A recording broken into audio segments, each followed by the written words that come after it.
জুলাইয়ের মধ্য দিয়ে আমাদের নতুন প্রজন্ম আবার জাতির কাছে হাজির করেছে।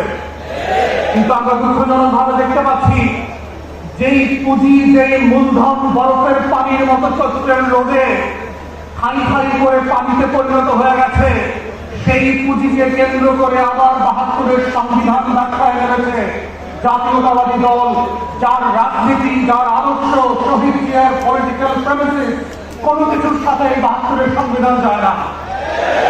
এবং যারা বলে দেখেন আপনারা কিভাবে আগুন নিয়ে খেলছেন।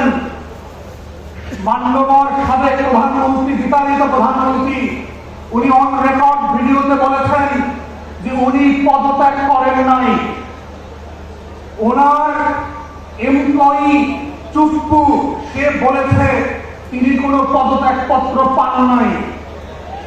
তাহলে ৭২-এর সংবিধান মোতাবেক, ২৪-এর দামি নির্বাচন মোতাবেক যেই প্রধানমন্ত্রী পদত্যাগ করেন নাই আর যার কাছে পদত্যাগ পত্র দেওয়া হয়েছিল তিনি পান নাই, তিনি এখনো ৭২-এর সংবিধান মোতাবেক বাংলাদেশের প্রধানমন্ত্রী। তাহলে আজকে যারা ৭২-এর সংবিধান নিয়ে খেলছেন, আপনাদেরকে জিজ্ঞেস করতে হবে নিজেদেরকে, বাংলাদেশে কি আজকে দুটো সংসদ আছে? বাংলাদেশে কি আজকে দুজন প্রধানমন্ত্রী আছে? একজন বিতাড়িত হয়েছেন আর একজন বিতাড়িত হওয়া প্রধানমন্ত্রীর চেয়ারে বসে আছেন। আমাদের বক্তব্য খুব পরিষ্কার, মাননীয় প্রধানমন্ত্রী, আপনি শুধুমাত্র প্রধানমন্ত্রী জুলাইয়ের কারণে, আপনি শুধুমাত্র প্রধানমন্ত্রী আমার ২৪-এর ১৪০০ শহীদের কারণে, আপনি শুধুমাত্র প্রধানমন্ত্রী আমার ২৬,০০০ আহত ভাই বোনের কারণে, আপনি শুধুমাত্র প্রধানমন্ত্রী আমার ৬৫০ চোখ হারানো অন্ধ ভাই বোনের জন্য, ৭২-এর সংবিধানের জন্য না।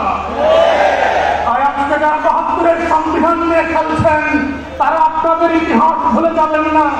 পঞ্চম সংশোধনী ফিরায়নে আসাধ্য রাজনীতি আপনারা প্রস্তাব করেছেন, এইটা ৭২-এর সংবিধানে যায় না।